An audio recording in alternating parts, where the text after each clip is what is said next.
मृदुता का जो भाव है उसका नाम मार्दव धर्म कहा है। कोमलता कहो, मृदुता कहो, बात ये ही है। हृदय कमल, कमल कभी भी कठोर नहीं होता, नहीं होना चाहिए। हृदय कमल, हृदय के लिए कमल की उपमा देवो और वह कमल पाषाण का रहा आवे, ऐसा नहीं होना चाहिए। कमल में मृदुता, बल्कि देखने में भी मृदुता आती है। किसी भी चित्र को देखते हैं, कमल का चित्र है, कोई फूल का चित्र है मान लो, और देखने में तो सुंदर है, किंतु उसमें कलाकार की वह कला सामने आ जाती है कि वो फूल ऐसा लगता है, वह सजीव जैसा लगता है। और सजीव फूल को जब देखते हैं तो टच करने की कोई भी आवश्यकता नहीं पड़ती कि इसमें मुलायम है क्या नहीं, देखने में ही मुलायम व मृदुता देखने में आती है और आना चाहिए, ये कहा गया। एक श्लोक आपके सामने रख रहा हूं, बहुत ही प्रासंगिक है कि वो कारिका किस ग्रंथ में है ये मुझे तो स्मरण नहीं, किंतु कारिका का भाव भी मुझे ज्ञात है और शायद आपका पुण्य हो तो वह कारिका भी स्मरण में आ सकती। मनसि वचसि काये पुण्य पीयूष पूर्णा, फिर से दोहरा रहा हूं ताकि वह श्लोक याद आ जाए। मनसि वचसि काये पुण्य पीयूष पूर्णा, त्रिभुवन मुपकार श्रेणी भी प्रीणयन्तः, परमुन परमाणुन पर्वतीकृत्य नित्यं, निज हृदय विकसन्तः सन्ति सन्तः कियन्तः। संसार में कितने संत हैं, ये प्रश्न किया गया है। सन्ति सन्तः कियन्त, कितने संत हैं जो वास्तव में संत होते हैं, उनके हृदय की क्या विशेषता है, इस कारिका में भाव समाहित है। मनसि वचसि काये, मन में भी, वचनों में भी और शरीर में भी पुण्य पीयूष पूर्णा, पवित्र पुण्य भाव से पीयूष अर्थात अमृत झर रहा है। मन में भी, वचनों में भी और शरीर में भी अमृत झर रहा है। पुण्य पीयूष पूर्णा, पुण्य का अर्थ क्या है, थोड़ा सा हम समझ लें तो आगे बात समझ में आती है कि वस्तुतः कुछ स्वाध्यायशील व्यक्ति स्वाध्याय तो करते हैं, किंतु उन्हें पुण्य की परिभाषा भी ज्ञात नहीं है, इसलिए लगता है पुण्य को हे कहा जा रहा है। जबकि पूज्यपाद स्वामी सर्वासिद्धि में स्पष्ट कर रहे हैं कि पुनाति आत्मानं पवित्रीक्रियते आत्मा येन तत्पुण्यम, ऐसा है। यही कहें बिल्कुल। जिन परिणामों के माध्यम से आत्मा पवित्रता का अनुभव करे उसका नाम पुण्य कहा है। आप अपने आत्मा को पवित्र करना चाहते हैं क्या नहीं, यह प्रश्न है, मैं पूछना चाहता हूं। जिस व्यक्ति की धारणा पुण्य है, इस प्रकार की धारणा को लेकर के जो जी रहा है, वह अपने जीवन में, जीवन के आदि से लेकर के अंत तक भी वह स्वाध्याय कर ले, तब भी वह, उसका मन, उसकी आत्मा पवित्रता का अनुभव नहीं कर सकती। मात्र ग्रंथ खोल करके पढ़ने का नाम स्वाध्याय नहीं, किंतु ज्ञान भावना आलस्य जागृत कहा, स्वाध्याय उसका नाम। प्रमाद छोड़ करके ज्ञान की भावना रखिए। बहुत कठिन होता है, थोड़ा सा प्रयास करते हैं, थोड़ी सी एकाग्रता आती है मन में, तो ज्ञान का बहुत जल्दी विकास हो जाता है। किंतु आचार्य कहते हैं इसका नाम ज्ञान नहीं है, इसका नाम ज्ञान नहीं है, बल्कि गुरुदेव ये कहना चाहते हैं कि ज्ञान दुख का मूल है। महाराज आप क्या कहने जा रहे हैं? तो कुछ भूल से रहे, ऐसा लगता है भूल नहीं रहा हूं, क्योंकि गुरुदेव ने यह पंक्ति दी है, ज्ञान दुख का मूल है, ज्ञान ही सुख का पूर्व। ज्ञान दुख का मूल है, ज्ञान ही भोग का पूर्व। राग सहित प्रतिकूल है और राग रहित अनुकूल ऐसा।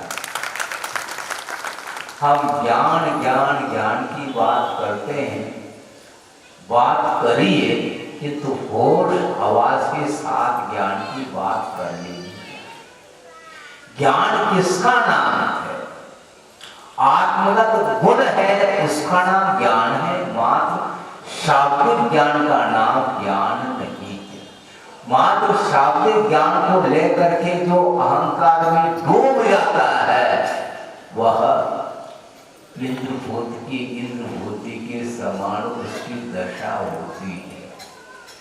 इंद्रभूति की कथा पढ़ते हैं, दीक्षित होने के उपरांत उनकी क्या दशा रही और उसकी पूर्व में उनकी क्या दशा थी, सोचो।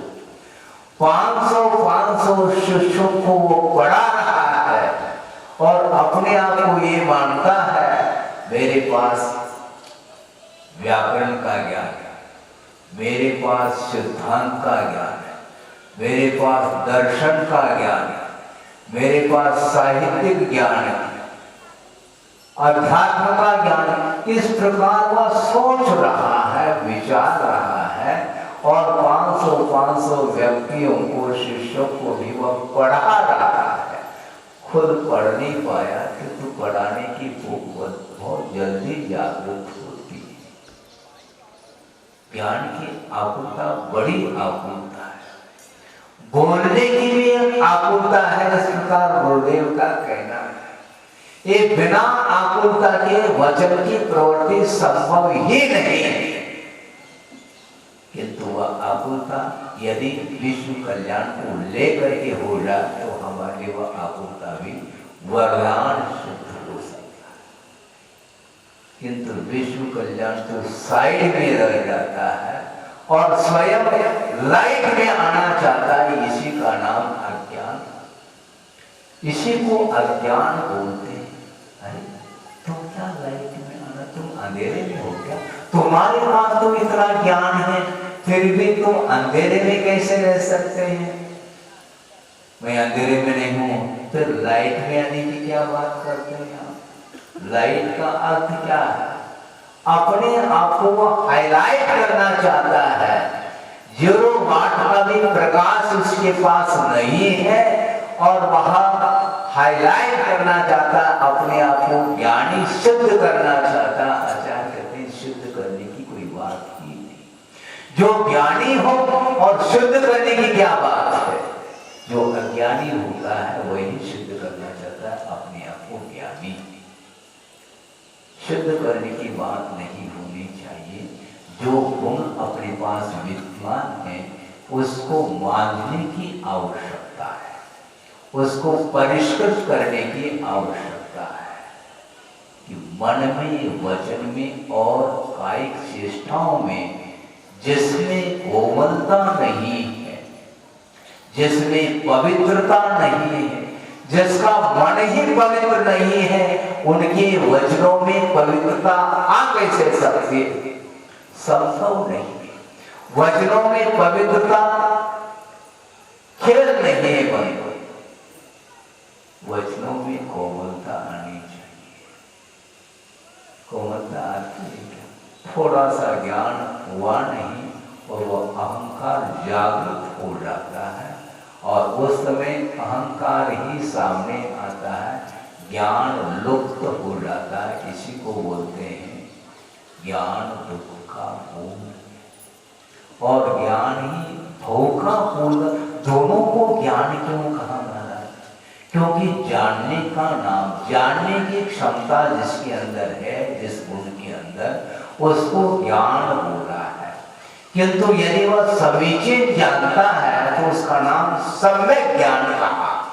बिना विशेषण का जो ज्ञान है वह उसको समझना बहुत कठिन है। ज्ञान सामान्य है, किंतु यदि उसमें विपरीतता आई है तो उसको अज्ञान कहा जाता है, और उसमें यदि सम्यक दर्शन के माध्यम से समीचीनता आती है तो उसका नाम सम्यक ज्ञान घोषित किया है। इसलिए वह 500 शिष्यों को पढ़ा रहा है, किंतु उसका अहंकार भाव जा नहीं रहा है। इसलिए वह ज्ञान मोक्ष मार्ग में किसी भी काम का नहीं, उसकी कोई भी उपयोगिता नहीं है, वह अनुपयोगी ज्ञान। ज्ञान का उपयोग करना चाहो तो यूनिवर्सिटी से वापस लौटना पड़ेगा, ये ध्यान रखना। स्कूल, कॉलेज, यूनिवर्सिटी आदि में जो ज्ञान हासिल करता है लड़का जा करके, और माता पिता क्या समझते हैं, हमारा लड़का तो यूनिवर्सिटी में पढ़ रहा है, और वो भी कहाँ पर, आउट ऑफ कंट्री, भारत में नहीं। क्योंकि भारत में तो यूनिवर्सिटी है, लेकिन उसमें से भी और उसका लेवल ही अलग है, लेवल भी अलग है, लेवल भी अलग है। वो फेमस है यूनिवर्सिटी जो भारत में नहीं है, उस यूनिवर्सिटी में पढ़ रहा है, अध्ययन कर रहा है, अच्छी बात है। वो काहे नहीं कर रहा है? उद्देश्य क्या है? और कुछ नहीं माना। और क्या उद्देश्य क्या है? उद्देश्य यही है खोलने, और कुछ नहीं, खुला हुआ है। उद्देश्य है क्या आखिर? और कुछ नहीं, केवल अपने आप को ज्ञानी शुद्ध करना है, और उसके माध्यम से भी कमाई चल रही है। वहां पढ़ करके आऊंगा तो यहाँ पर बिजनेस हमारा अच्छा चलेगा, चौपाट पर मैं दुकान खोलूंगा और मेरा व्यापार इसमें अच्छा चलेगा कि मेरे पास बहुत अच्छा ज्ञान है, मैं ज्ञानवान हूँ। इस प्रकार वह अपने आप को मानता है। 2 पैसा कमाना ही है, यही एकमात्र उद्देश्य है, तो कहीं भी रह करके 2 पैसा कमाया जा सकता है, इसमें क्या दिक्कत है? दिक्कत तो यही है महाराज कि व्यक्ति प्रसिद्धि को प्राप्त हो जाता है तो वह चारों ओर उसका इमेज बन जाता है, तो आसानी से ग्राहक आते हैं। माल तो हमें वही देना है जो यहाँ पर माल दिया जा रहा है, किंतु कंपनी, उस कंपनी में मैं पढ़ करके आया हूँ, इसलिए लोग जो है ना आकर्षित होते हैं। लोगों को आकर्षित करने के लिए यदि मान लो आप ज्ञान का उपयोग करते हैं तो वह ज्ञान सम्यक ज्ञान की कोटि में नहीं आता। ज्ञान हो और भावों में पवित्रता न हो, उज्ज्वलता न हो, तो उसको आचार ज्ञान नहीं बोलते हैं। इसलिए मनसी वचसी काये पुण्य पीयूष पूर्णा, पवित्र भाव रूपी अमृत झर रहा है जिनके मन में, वचनों में और कायिक चेष्टा।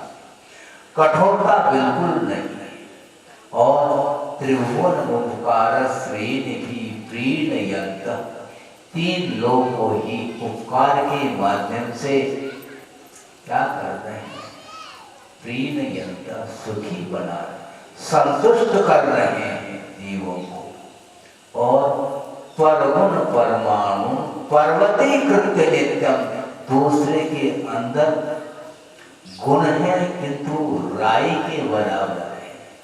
परमाणु के समान भी यदि दूसरे के अंदर गुण है, उनको पर्वत के समान मानने वाले जो होते हैं वो बहुत विरल होते हैं।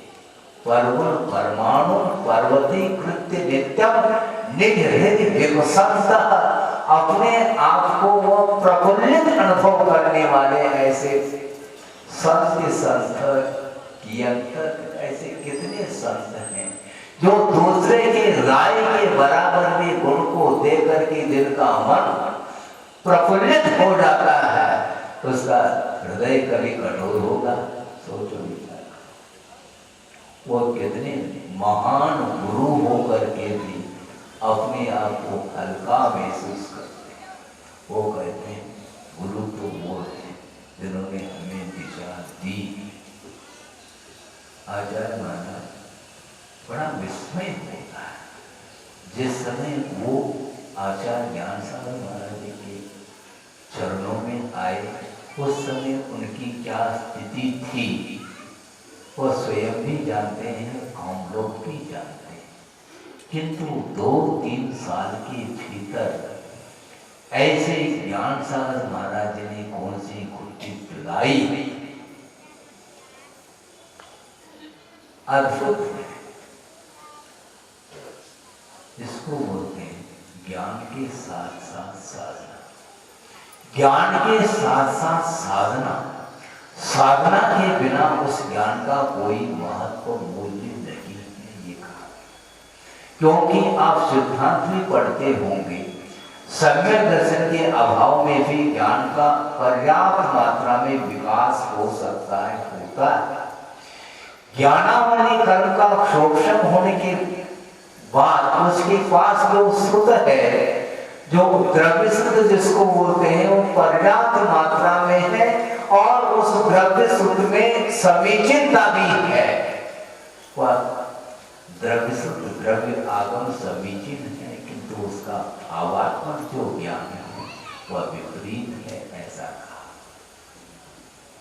शाब्दिक ज्ञान सम्यक है, किंतु भावात्मक ज्ञान उसके अंदर सम्यक दर्शन का अभाव होने के कारण वह लंबा चौड़ा द्रव्य को रखता हुआ भी सम्यक दर्शन से वंचित है। तो आपको क्या प्राप्त करना है? मात्र ज्ञान ही प्राप्त करना है तो यूनिवर्सिटी चले जाओ, हमें कोई बाधा नहीं। किंतु ज्ञान के साथ साथ यदि समीचीन ज्ञान को प्राप्त करना चाहते हैं तो आपको आज नहीं कल गुरुदेव के चरणों में आना पड़ेगा। और अन्यथा कोई भी आपको स्थान नहीं मिलेगा ज्ञान को समीचीन बनाने के लिए। आप सोचिएगा, आज मार्गदर्शन है और मृदुता की बात करना चाहते हैं, जिसके अंदर अहंकार चल रहा है उसका हृदय महान कठोर है, ये ध्यान रखो। उसके हृदय में कोमलता भूल जाओ, वो कोमलता का नाटक कर सकता है, हाँ प्रदर्शन कर सकता है, किंतु वह दर्शन नहीं कर सकता। आज वर्तमान में यही स्थिति है। हम ड्रामा खेल रहे हैं अनंत काल से। मंच पर आकर के दूसरे को आकर्षित करने का भाव है, मात्र ड्रामा खेलते हैं। हम कितने सरल हैं, हम कितने कोमल हैं, हम कितने मृदु हैं, इस प्रकार प्रदर्शित करना चाहता है आचार्य कहते हैं। प्रदर्शित करने की कोई भी आवश्यकता इसलिए नहीं है क्योंकि वह सजीव है कि निर्जीव है, ये पकड़ में आता है। वो आर्टिफिशियल है या रियल है, ये पकड़ में आता है।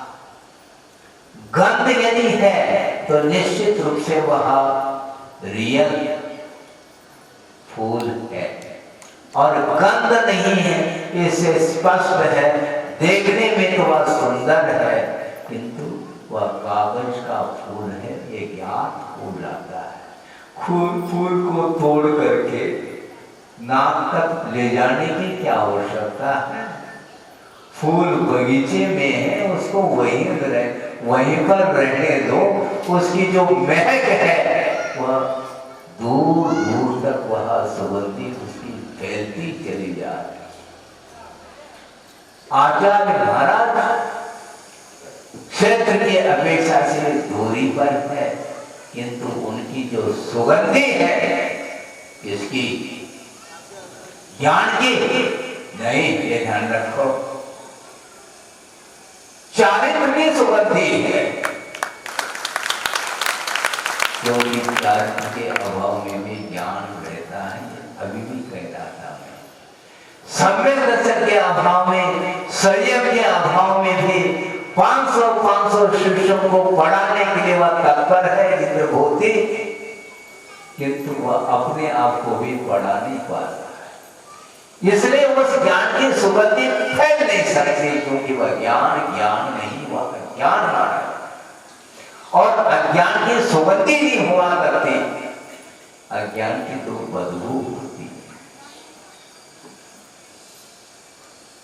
बदबू भी फैल जाती कि नहीं? बिल्कुल, बहुत ज्यादा फैलती, क्योंकि एक व्यक्ति सुख्यात हो जाता है, विख्यात हो जाता है चारित्र के माध्यम से, सम्यक ज्ञान के माध्यम से, और एक व्यक्ति ऐसा है जो कुख्यात हो जाता है अज्ञान के कारण।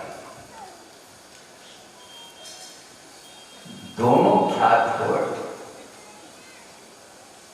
दोनों की ख्याति फैल रही है, किंतु ख्याति का अर्थ क्या होता है मालूम है? खाई है। हाँ, वो खाई है, ख्याति को खाई बोलते हैं प्राकृत में, किंतु वह आत्म ख्याति नहीं, वह विश्व विख्यात होने का एक भाव रखता है, किंतु उसके अंदर कोमलता नहीं। ज्ञान के माध्यम से वह दुरुपयोग करता चला जाता है और स्वयं उन्मार्ग पर चलता है और दूसरे को भी उन्मार्ग पर ले जाने का भाव में रखता है। ये सबसे बड़ा अनर्थ माना जाता है।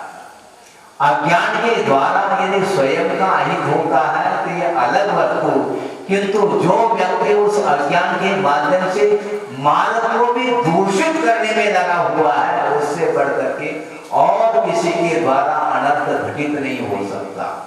इसलिए आप आगम पढ़ते हैं, पढ़ना चाहिए। आगम में बहुत सारी क्रियाओं का वर्णन मिलता है, 25 क्रियाएं होती हैं और उसमें एक आज्ञा व्यापादनी की क्रिया होती है, जिसका अर्थ क्या है? चारित्र होने का उदय होने के फलस्वरूप स्वयं चारित्र को अंगीकार करने की क्षमता नहीं है। मान लो कोई वाला नहीं, किंतु क्षमता नहीं है, इसलिए वह गद्दी पर बैठ करके वह विपरीत प्रतिपादन करने का जो भाव रखता है, इसी का नाम आज्ञा व्यापादनी क्रिया कहा है। बिल्कुल मार्ग पर आप नहीं चलते हैं तो हमें कोई गम नहीं, किंतु मार्ग को दूषित करने का कोई भी आपका अधिकार नहीं। मार्ग को बनाने की आवश्यकता नहीं, मार्ग पर चलने की आवश्यकता। हम मार्ग बनाना चाहते हैं, आचार्य ने जो मार्ग बनाया है उस पर चलने का प्रयास करिएगा। आप मार्ग बनाना चाहते हैं, किंतु आप ये ध्यान रखो, आप मोक्ष मार्ग के नेता नहीं हैं। मोक्ष मार्ग के नेता कौन होते? वो तीर्थंकर हुआ करते हैं। केवल ज्ञान जब तक नहीं होता, प्रत्येक तीर्थंकर छद्मस्त काल में अखंड मौन रहता है, उनका बोलने की आवश्यकता नहीं। उनको ये ध्यान रखो, अपने को थोड़ा सा आया नहीं, हम शुरू हो जाते हैं, समझाने की बात करते हैं, समझने की बात करेंगे। अखंड मौन रहते हैं, केवल ज्ञान होने के उपरांत फिर बोलने का कोई सवाल नहीं उठता। केवल ज्ञान होने के पहले बोलने का विकल्प नहीं, और केवल ज्ञान होने के बाद जानने का भी विकल्प नहीं, करने की तो बात दूसरी है। केवल ज्ञान होने के उपरांत भी केवल ही भगवान केवल ज्ञान के माध्यम से पदार्थ को जानने का विकल्प नहीं करते, बिना विकल्प लिए निजानंद रसलीन कहा है। सकल ज्ञेय ज्ञायक तदपि निजानंद रसलीन सो जिनेन्द्र नित्य सो जिनेन्द्र जयवंत नित अरि रज रहस विहीन कहा है। अरि बोलते हैं शत्रु मोहनी कर्म, और रज बोलते हैं ज्ञानावर्णी दर्शनावर्णी कर्म, और रहस बोलते हैं अंतराय कर्म। इन तीनों का अभाव होने के फलस्वरूप देने केवल ज्ञान उत्पन्न हुआ है। अब उनको न जानने की चिंता है, न बताने की चिंता है, वो अपने आप में लीन हो चुके हैं।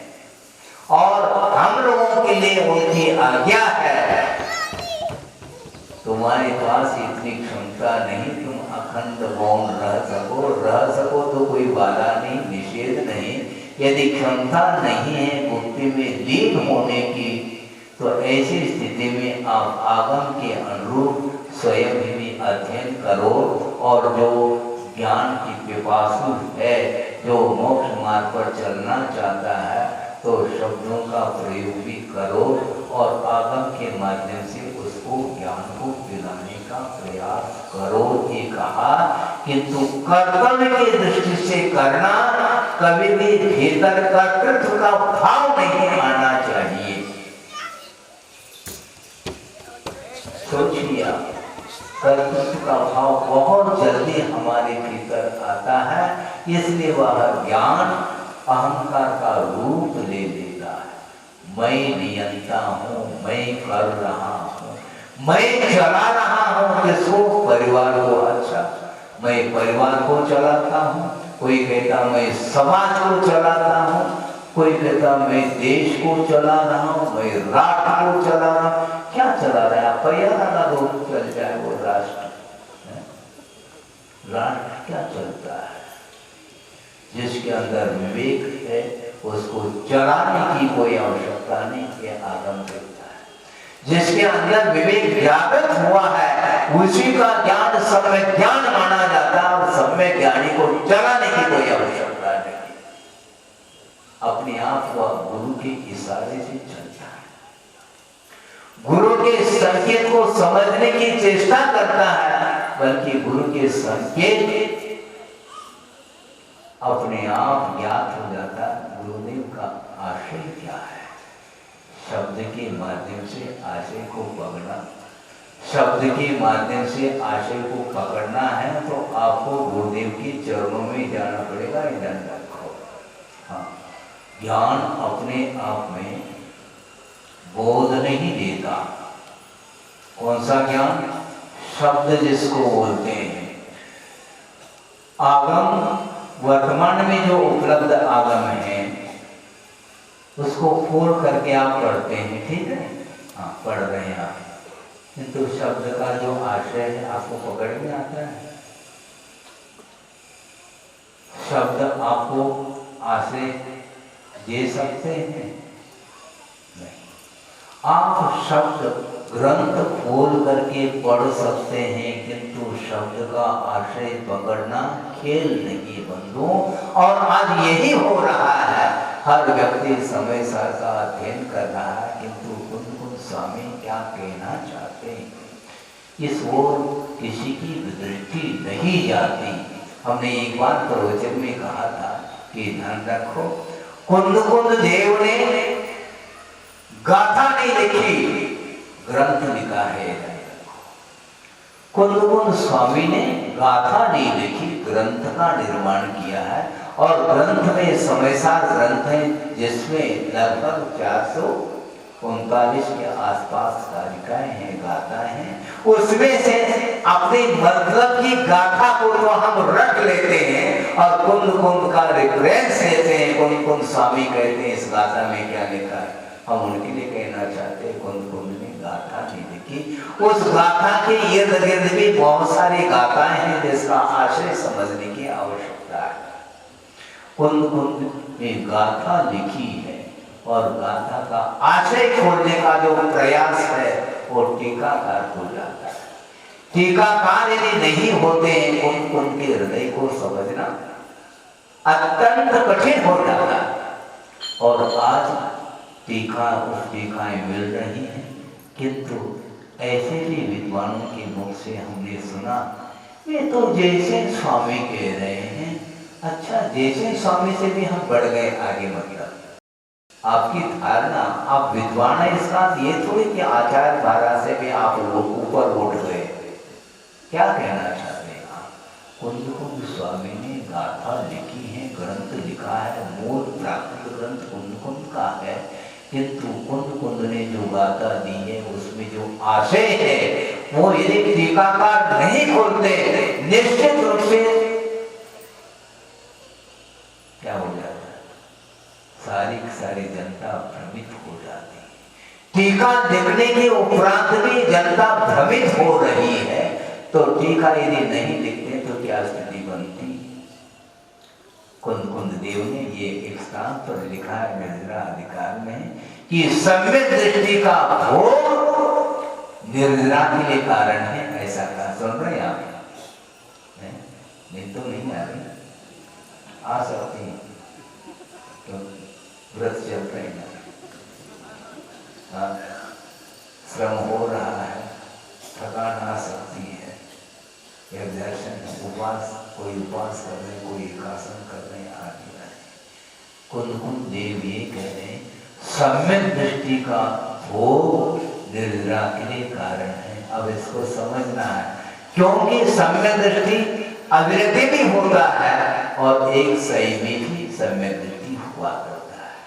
तो यहाँ पर सम्यक दृष्टि का भोग यदि निर्जरा के लिए कारण है तो श्रवण के पास तो कोई भोग्य सामग्री है ही नहीं, तो वो कैसे निर्जरा कर पाएंगे, क्योंकि उनके पास तो कोई भोग है ही नहीं।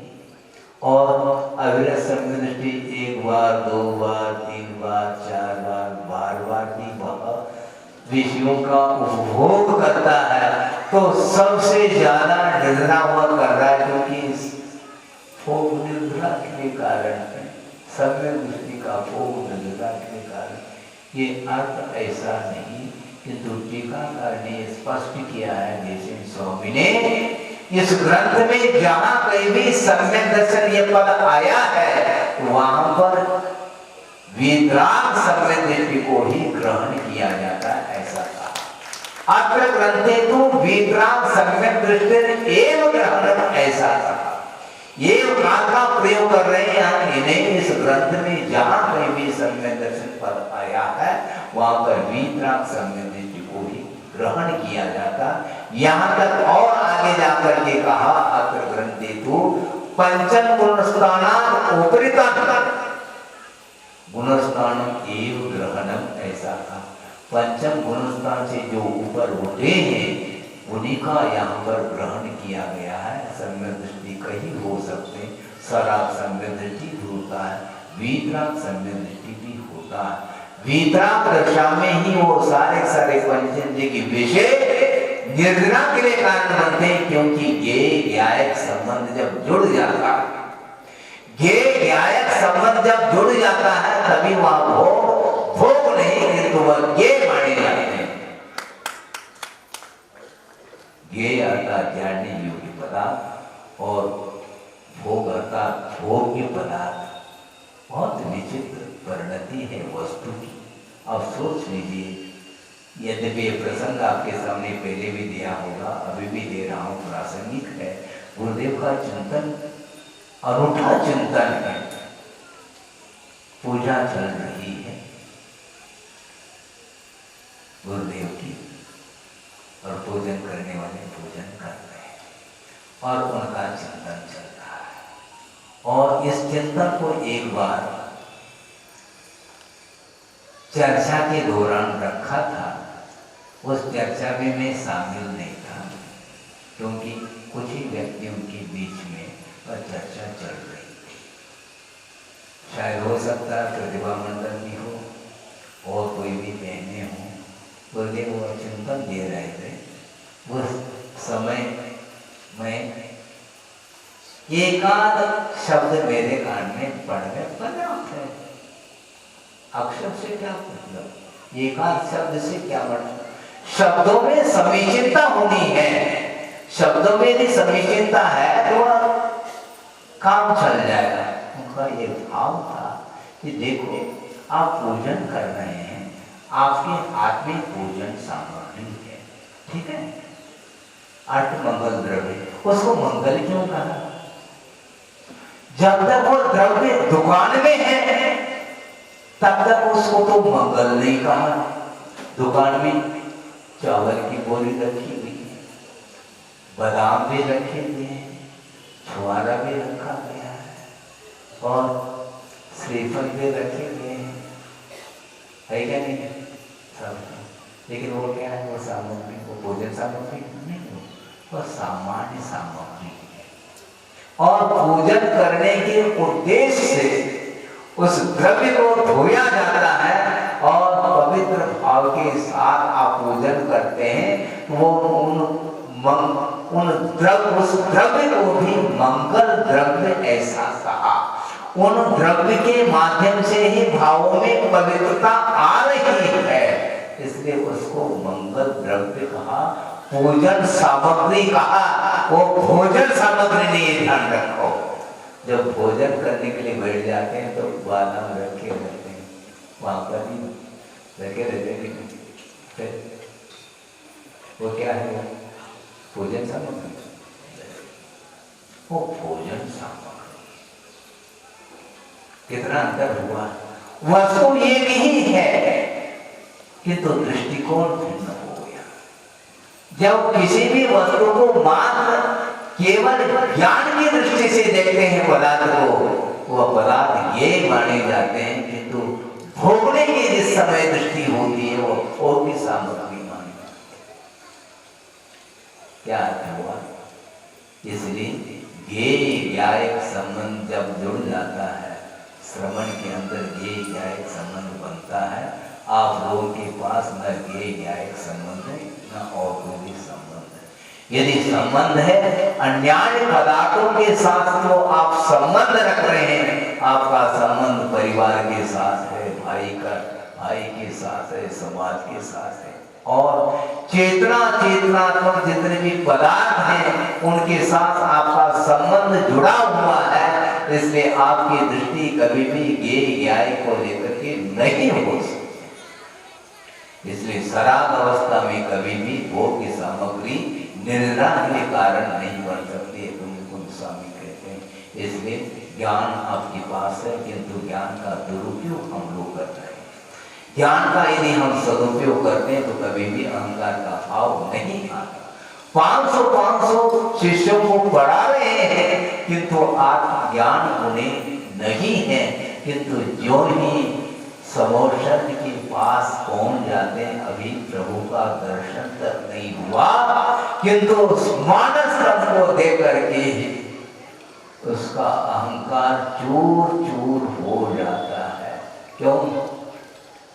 मानस तत्व में अभी प्रभु तो दिखाई नहीं दे रहे हैं, किंतु स्थापित जो प्रतिमा है उस प्रतिमा को देख करके उसका सारा का सारा अहंकार गल गया और भीतर जाते ही समर्पण भाव आ गया। और भगवान दीक्षित नहीं करते किसी को, उनको साक्षी मान करके गुरु को स्वीकार कर लिया, अपने आप को शिष्य मान लिया उन्होंने। जो अपने आप को गुरु मानता है वह गुरु नहीं होता, जो अपने आप को भगवान कहता है वो भगवान नहीं हो सकता। भगवान ने कहा है क्या आप लोगों को मुझे भगवान कहो? बोलो, कहा है? आप क्यों कहते हैं? क्योंकि भगवान के जो गुण हैं वो गुण अन्यत्र नहीं पाए जा सकते। वो भगवान इसलिए है कि उनके सारे के सारे कर्म समाप्त हो चुके, घातिया कर्म, इसलिए उनको भगवान कहा है। हरि को समाप्त कर लिया, मोह रूपी शत्रु को जिन्होंने पछाड़ लिया है, मोह रूपी शत्रु के ऊपर उन्होंने विजय प्राप्त कर ली है, इसलिए वह वंदनीय है, वह विश्व वंदनीय माने जाते हैं। सोचो, विचार करो, हम गुरु बनना चाहते हैं, हम भगवान बनना चाहते हैं, किंतु भक्त नहीं बनना चाहता कोई भी। भक्त नहीं, भगवान बनेंगे, बन लिया, भगवान बन गए आप, भूल जाओ। अनंत काल व्यतीत हुआ है, इसी धारणा के साथ व्यतीत किया है संसारी प्राणी ने। उसकी दृष्टि भगवान बनने की है, किंतु भक्त बनने की दृष्टि उसके अंदर नहीं आ पाई, क्योंकि भगवान और भक्त इन दोनों का संबंध जुड़ा हुआ है। यदि भक्त है तो भगवान है, भगवान है तो भक्त है, दोनों का संबंध है। देव गुरु शास्त्र के प्रति हमारा यदि संबंध यदि कोई है तो आस्था का संबंध है, श्रद्धा का संबंध है। गुरु कहीं भी रहे, भगवान कहीं भी रहे, आप कहीं भी रहो, आप जंगल में भी रहो, किंतु आपके हृदय में यदि गुरु विराजमान है, भगवान विराजमान है, तो आपको प्रभु बनने के लिए, भगवान बनने के लिए देर नहीं लग सकती। किंतु ताली के ऊपर ताली तो बज रही है? ताली बजाते, आप बजाते रहो।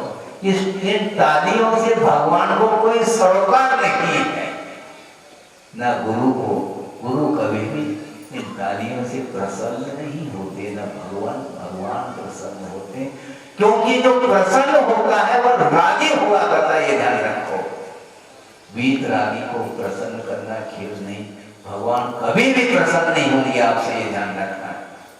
एक बार गुरुदेव ने कहा था प्रवचन के दौरान, वह प्रसन्न है, पाटन, जबलपुर के पास पाटन है, छोटा सा गांव है, और वहाँ पर बिहार करके पहुँचे आचार्य महाराज, और जनता ने कहा कि महाराज कुछ आपके शब्द सुनना चाहते हैं हमारे लिए। ठीक है, कोई बात नहीं, 10 मिनट ही सही।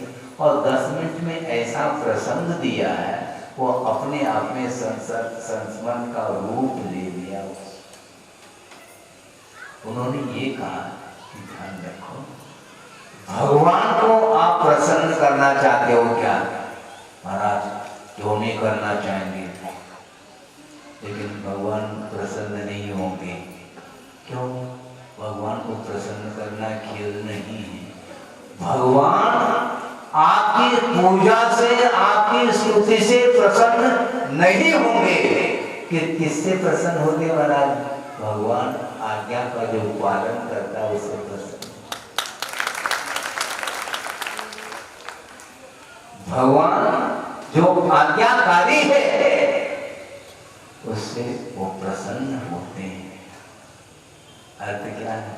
अर्थ ये है कि भगवान के ऊपर भी हम उपकार कर सकते हैं। ध्यान रखो, आगम के साथ बोल रहा हूं।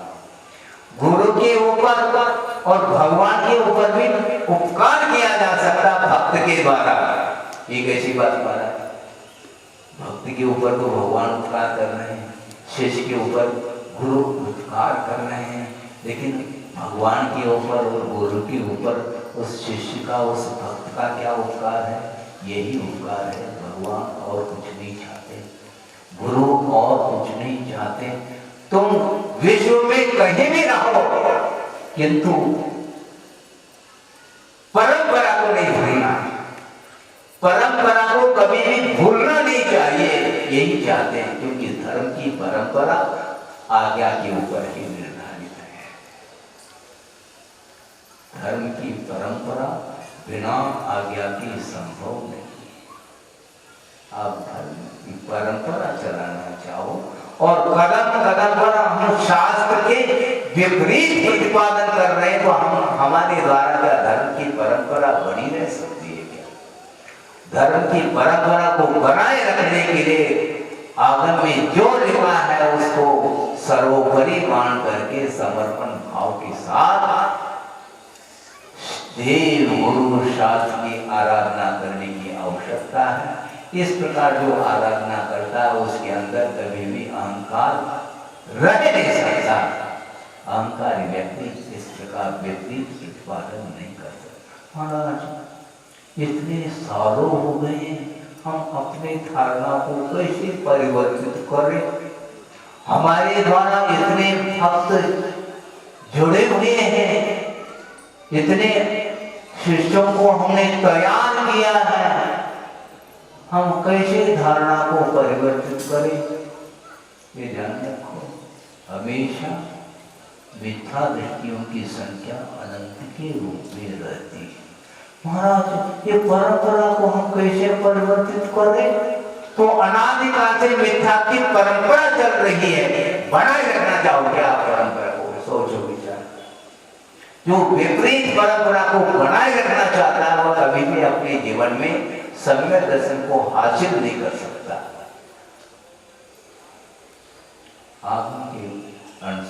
आगम के अनुरूप चलने की आवश्यकता है, और जो आगम के अनुरूप चलता है उसका हृदय बहुत कोमल होता है।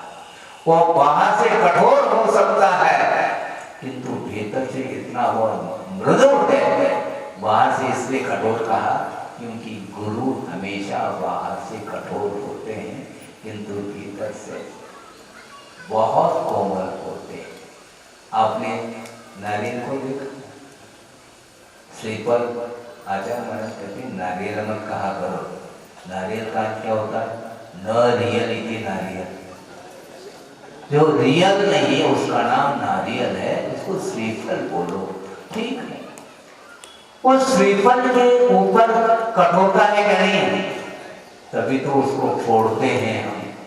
फोड़ने में ताकत लगाने की आवश्यकता पड़ती है क्योंकि ऊपर कठोरता है किंतु भीतर जो बोला है वो नवनीत के समान है, वह मृदु है, कोमल है। उसी प्रकार गुरु के वचनों में भले ही कठोरता आ सकती है क्योंकि शिष्य यदि नहीं मानता है तो उसके लिए कठोर वचनों का प्रयोग करने के लिए आगम की आज्ञा। इसलिए सत्य धर्म का प्रतिपादन अलग वस्तु और भाषा समिति अलग वस्तु। भाषा समिति के अनुरूप की उपदेश देने की आज्ञा है क्योंकि सभा में जैन धर्म के अनुयायी भी रह सकते हैं और अन्यान्य व्यक्ति भी रह सकते हैं। उनको जैन धर्म की मर्म को समझाना है तो अच्छे कोमल शब्दों के माध्यम से ही समझाने का प्रयास करो, किंतु जो शिष्य होता है उसके लिए शिष्य और शिष्य के लिए डांट की आवश्यकता पड़ती है। तो शिष्य है यदि वह नहीं मानता है तो उसके लिए अच्छे ढंग से कठोर वचनों का प्रयोग करके भी समझाने का प्रयास करते हैं। इसके उपरांत भी यदि वह नहीं मानता है तो आचार्य कहते हैं एज यू लाइक, मेरा कोई तुम्हारे साथ संबंध थोड़ी है। तुमने संबंध स्थापित किया था, मैंने तुम्हारे साथ कोई संबंध स्थापित नहीं किया है। ध्यान रखो, तुमने गुरु माना है इसलिए शिष्य की ओर दृष्टि जाती है। आपने यदि हमें गुरु नहीं माना है, हमें कोई आवश्यकता थोड़ी तुम्हें समझाने की। जो समझने के लिए आता है उसी के लिए समझाने की बात आती है। जो अकड़ करके आता है उसके लिए आचार्य कहते हैं मध्यस्थ भाव।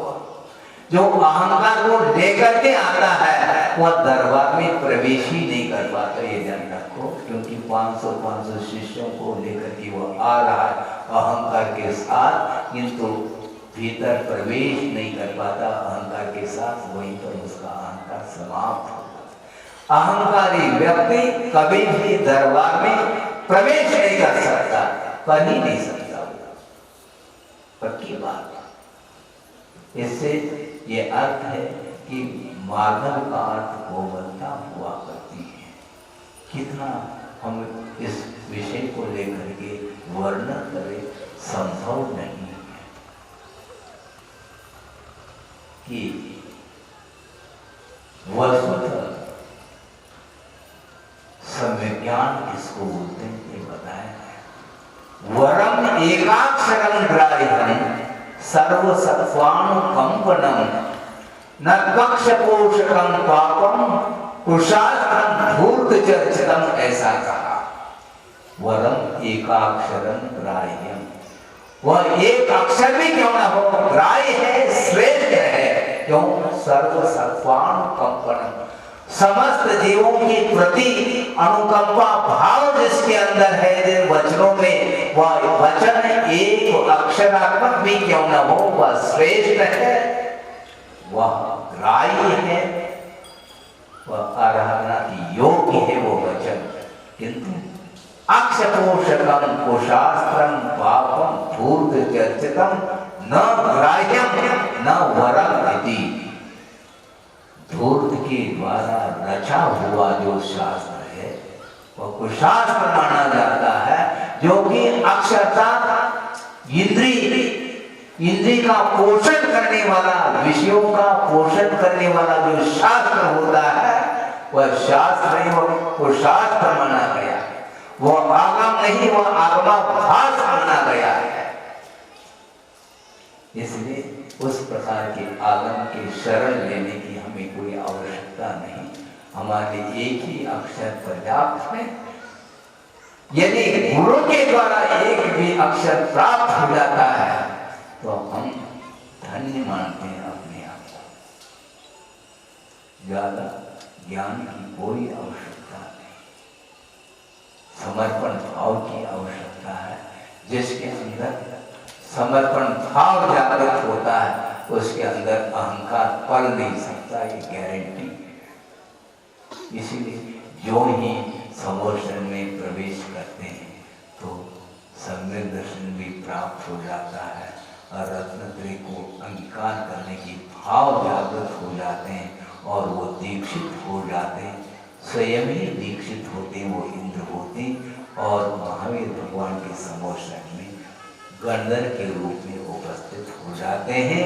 और दिव्य ध्वनि जो 66 सागर तक नहीं खिली थी, उनके उपस्थिति में दिव्य ध्वनि खिलती है, क्योंकि दिव्य ध्वनि को झेलने की पात्रता और किसी के अंदर नहीं हुआ करती और उनके अंदर वह क्षमता आ जाती है। और दिव्य ध्वनि की जो विराटता है, जो व्यापकता है, जो गहराई है, उसको ज्ञान के माध्यम से समझ करके आगम की रचना कर लेते हैं। कहाँ तो पहला अहंकार था, अहंकार क्यों था? उनके पास वह आगम था नहीं, आगम का आभास था, आगम नहीं था।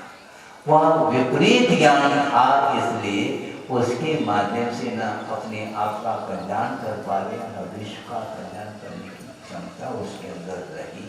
किंतु जो ही वीतरागता के चरणों में अपने आप को समर्पित किया, त्यों ही दीक्षित होने के भाव हुए। तो दीक्षित होते ही मन पर ज्ञान हो जाता है, विपुलमति मन पर ज्ञान हो जाता है और दिव्य ध्वनि का श्रवण करके और विश्व को प्रकाश देने की क्षमता गणधर परिणति में आ जाती है।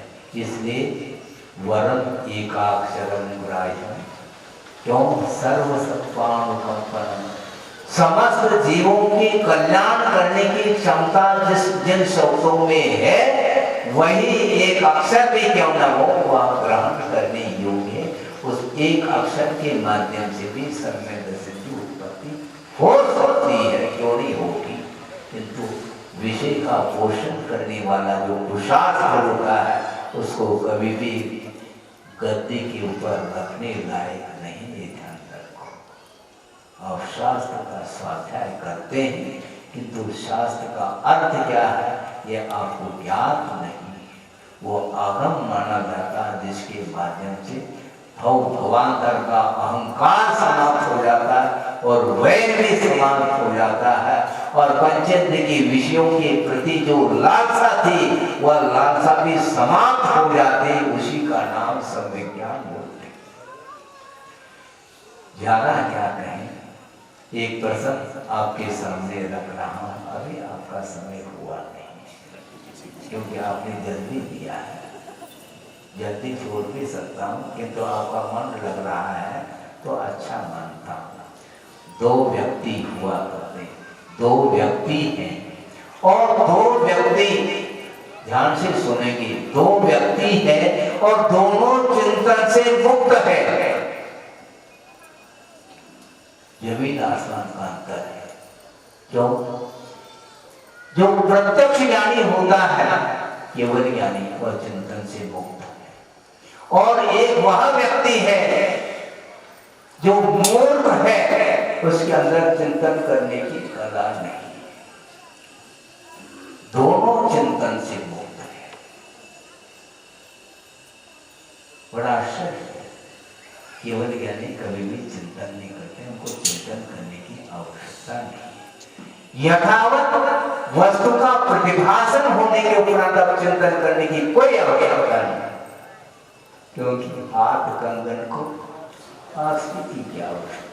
सारे विश्व के चराचर पदार्थ जब केवल ज्ञान में अवतरित हो गए, प्रत्यक्षीकरण हो गया, अब चिंतन करने की क्या आवश्यकता है? कोई आवश्यकता नहीं। किंतु वह चिंतन मुक्त है। और एक वह व्यक्ति चिंतन मुक्त है जिसके पास सम्यक ज्ञान नहीं है, वह भी चिंतन नहीं कर सकता। यदि करता भी है तो उसका चिंतन काम नहीं कर सकता और उस चिंतन की कोई भी उपयोगिता सिद्ध नहीं होती, बल्कि वह चिंतन अधोगति के लिए कारण बन जाता है। क्योंकि विपरीत चिंतन करोगे तो निश्चित रूप से पतन ही होता है। इसलिए शुरुआत में ही हमने बात कही थी कि ज्ञान दुख का मूल और ज्ञान ही भव का कुल कहा है। सम्यक ज्ञान है तो वह भव का कुल किनारा आ सकता है, किंतु यदि विपरीत ज्ञान है, मोह से प्रभावित यदि ज्ञान है, तो कभी भी भव को पार करने में कारण नहीं बन सकता।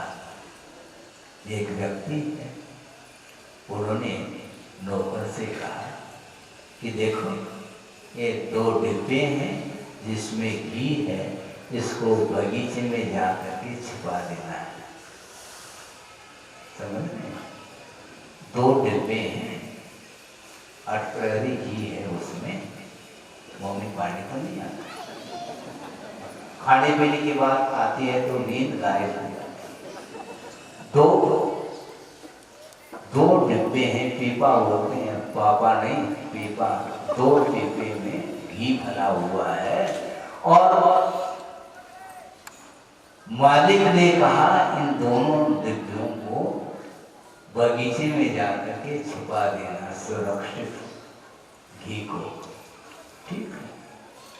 अब चिंतन क्या चलता है? मूर्ख जो व्यक्ति होता है उसका चिंतन नहीं चलता, दिमाग काम नहीं करता, और बगीचे में जाकर के दोनों डिब्बों को एक गड्ढे में उसको डाल दिया घी को, और ऊपर से मिट्टी फेर दी, और दोनों डिब्बे खाली हाथ में लेकर के मालिक के सामने खड़ा हो गया। हमने घी को छुपा करके मैं आया हूँ, ये 2 डिब्बे कहाँ पर रखूं? समझ रहे क्या? घी को छुपाने के लिए कहा था, आशय पकड़ में नहीं आता, इसलिए ऐसा हो। आशय पकड़ में आ कैसा सकता है? दिमाग काम करे तो। घी को खाने की बात नहीं आई उसके अंदर, दिमाग में बात नहीं आई, किंतु उसको गड्ढे में उसको छुपा दिया। खा सकता था, उसका सदुपयोग कर सकता था, किंतु किया नहीं। दिमाग काम करे तो। इसी प्रकार आचार्य ने जो श्रम करके ग्रंथ का निर्माण किया है, किंतु कोई भी व्यक्ति ग्रंथकार का जो आशय क्या है किसी को भी पकड़ में नहीं आ रहा है। जिसको पकड़ में आ रहा है वह सम्यक ज्ञानी माना जाएगा, और जिसके अंदर वह ज्ञान नहीं है तो वह सम्यक दृष्टि का भोग के कारण, और उसका आशय विपरीत लगा लिया। मैं भी सम्यक दृष्टि हूँ और आप भी सम्यक दृष्टि है, इसलिए सम्यक दृष्टि का भोग निर्जरा के लिए कारण मान करके इस प्रकार अर्थ का अनर्थ करता चला जाता है। उसके पास चिंतन करने की क्षमता नहीं। एक तो चिंतन मुक्त वो है जिसके पास सम्यक ज्ञान है, उसको ज्यादा चिंतन करने की आवश्यकता नहीं। छद्मस अवस्था में चिंतन भले ही करें, किंतु जो भी वह चिंतन करेगा वह आगम के अनुरूप ही चिंतन वह करता चला जाता है। आगम का सहारा आगमन बिना ले कभी भी अपने मन गणंत सोच विचार नहीं रखता। आपने गणंत का त्याग किया है ना? किया है ना? गणंत का तो आप त्याग कर लेते हैं, किंतु मन गणंत जो सोच विचार है उसका त्याग कर लो तो ज्यादा बेटर है।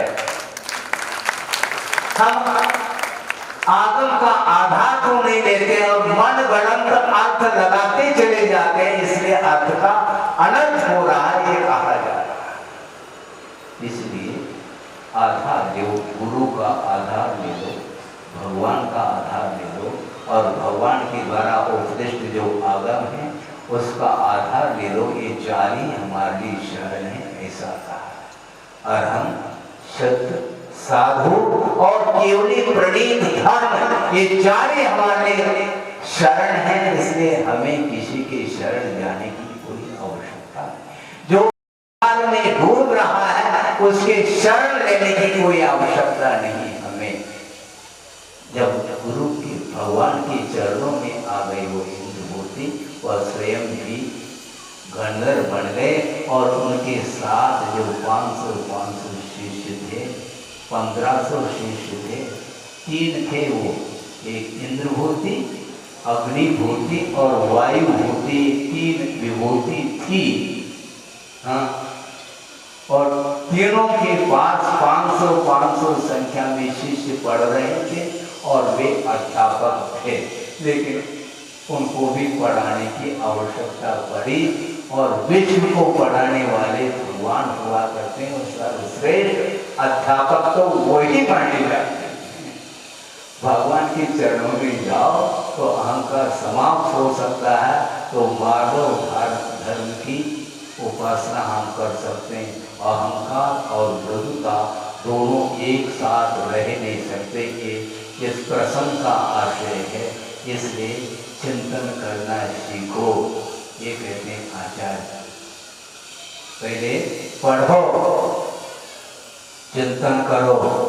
हम 78 का प्रसंग सुना नैनागिरी में 3-4 चिल्लक थे और आचार्य महाराज पढ़ा रहे थे, सर्वाश्वती का वाचन चल रहा था और कुछ बहनें भी थी वहाँ पर ब्रह्मचारिणी के रूप में, और आचार्य महाराज अध्ययन करा रहे हैं। और एक चिल्लक जी ने प्रश्न किया, जिज्ञासा रखी, तो जिज्ञासा गुरुओं ने सुनी और इस टोन में बोला, पहला चिंतन किया करो, पूछते नहीं, पहला पढ़ा करो। तो हम भी सुन रहे थे, हमने सोचा हम भी यदि पूछेंगे तो हमारे लिए भी यही उत्तर मिलेगा। हम यदि पूछेंगे तो हमारे लिए भी तो यही उत्तर मिलेगा, क्योंकि एक के लिए उत्तर मिला तो सबके लिए उत्तर वही तो है। हम राष्ट्र में बैठे थे, हमारे लिए भी बात सुनने में आ गई। हमने सोचा महाराज हम तो चिंतन करेंगे, अब चिंतन ही करते रहेंगे, और हमने पूछने का साहस नहीं किया, क्योंकि उनके सामने क्या पूछेंगे, क्योंकि क्या पूछा जाता है और कैसा पूछा जाता है ये भी हमें बुद्धि में बात नहीं आती, न भाषा आती है, न कुछ ज्ञान है, तो हम क्या पूछेंगे। आप पढ़ाते रहिए, मैं पढ़ता रहूँगा, जीवन भर भी मैं पढ़ता रहूँ काफी है। पढ़ाने के बाद हमें कोई आवश्यकता नहीं। तो इसको बोलते हैं आशय को पकड़ना बहुत कठिन है, चिंतन करना चाहिए। बिना चिंतन यदि आप कदम उठाते हैं तो जिस प्रकार 2 जो घी के डिब्बे उसने मिट्टी में मिला दी, उसी प्रकार हम आगम को भी मिट्टी में मिला रहे हैं। ध्यान रखो, सोच विचार करके अध्ययन करो। अध्ययन करने का निषेध नहीं, किंतु आगम के अनुरूप अर्थ निकालने का यदि प्रयास करते हैं तो आगम को हम सुरक्षित रख रहे हैं, ये ध्यान रखें। यदि शब्द का आशय पकड़ में नहीं आएगा तो वह मिथ्या की परंपरा टूट नहीं सकती। शब्दों के अनेक अर्थ हुआ करते हैं, प्रसंग के अनुरूप अर्थ निकालने का प्रयास किया जाता है और करना चाहिए। घड़ी बंद तो नहीं है, कितना 10 बजे गया है? 10 बजे गया है, आपका समय हो रहा है। मैं इतना ही कहना चाहता हूँ, मैं ये कह रहा था कि शब्द का आशय पकड़ने की आवश्यकता है, क्योंकि शब्दानाम अनेके अर्थाः वर्तन्ते, शब्दों के अनेक अर्थ हुआ करते हैं, इसलिए प्रासंगिक अर्थ निकालने का, शब्द का अर्थ निकालने का पुरुषार्थ हमें करना चाहिए, अन्यथा अर्थ का अनर्थ होता चला जा रहा है, जिसके माध्यम से मिथ्या की परंपरा चली आ रही है। क्या बोला? अजेत यष्टव्यम, क्या इसका अर्थ होता है? आज का होम करना चाहिए। सुन रहे हैं आप लोग? टाइम तो हो रहा है, मैं छोड़ रहा हूँ। आज का होम करना चाहिए, यज्ञ चल रहा था और उसमें मंत्र में ये कहा गया आज का होम करना चाहिए, किंतु आज का अर्थ क्या होता है? आज का अर्थ पुराना धान होता है। आज का अर्थ जिसमें बीजक शक्ति नष्ट हुई है, वह धान पुराना धान होता है। आज का एक अर्थ है, और आज का अर्थ एक क्या निकलता है? बकरा। ये है ना, हो गया। आज का अर्थ बकरा भी है और आज का अर्थ पुराना धान है, तो अजेर यष्टव्यम, इसका अर्थ क्या निकालोगे? जो विपरीत ज्ञान रखता है वह कभी भी समीचीन अर्थ निकाल ही नहीं सकता, और आज का अर्थ बकरा निकाला गया। आज का अर्थ क्या निकाला? बकरा निकाला, और वह परंपरा चली जा रही है। इसलिए आचार्य जो कहते हैं उन शब्दों का आशय समझने की आवश्यकता है। अहंकार में उतर करके हम अपनी बात को शुद्ध करने के लिए उतर आते हैं, तो आगम साइड में रह जाएगा, और आगम यदि साइड में रखोगे तो निश्चित रूप से आपकी कदम अंधेरे में पड़ते चले जाएंगे। उस मिथ्या रूपी अंधकार को नष्ट करने के लिए गुरुदेव हमारे लिए पर्याप्त हैं, और आचार्य महाराज ने विश्व को प्रकाश दिया है। इसके उपरांत भी जो व्यक्ति अंधेरे में जलना पसंद करता है, तो उसके लिए कोई आचार्य कुछ नहीं कर सकते, न भगवान कुछ कर सकते। इसलिए आचार्य महाराज बार बार प्रवचन में कहते हैं एज यू लाइक, क्योंकि हमारा कर्तव्य है, जो मुमुक्षु भव्य जीव है उसका कल्याण करना कर्तव्य हमारा है। हम कर्तव्य से विमुख नहीं होंगे, किंतु कर्तृत्व के लिए स्थान नहीं देंगे जीवन में, ये ध्यान रखो, क्योंकि कर्तृत्व भी अहंकार का प्रतीक है, स्वयं अहंकार में भाव माना जाता है, और कर्तव्य यदि अहंकार से रहित है, निश्चित रूप से उसमें कर्तव्य नहीं कर सकता। इसलिए कर्तव्य करते हुए आचार्य महाराज को 50 साल पूर्ण हो गए, अभी भी कर्तव्य करने में, निष्ठा के साथ कर्तव्य करने में लगे हुए हैं। और अभी अभी हमने सुना 28 जो है क्षुल्लक दीक्षाएं हो गई, जिसमें 84 साल के वृद्ध भी हैं और उनके कल्याण करने में लगे हैं। ध्यान रखो, आप चाहो तो जा सकते हैं पूर्ण आयु। हाँ, आपकी आयु भी पूर्ण बनी रह सकती है, बिल्कुल ठीक है। इसको बोलते हैं निष्ठा कर्तव्य की प्रति, और इतना कर्तव्य, निरंतर कर्तव्य पथ पर चलते हुए भी अहंकार का भाव नहीं, कर्तव्य भाव नहीं, इसी को बोलते हैं निरीता। और निरीता जहाँ पर बनती है वहीं पर निर्भीकता भी आ जाती है।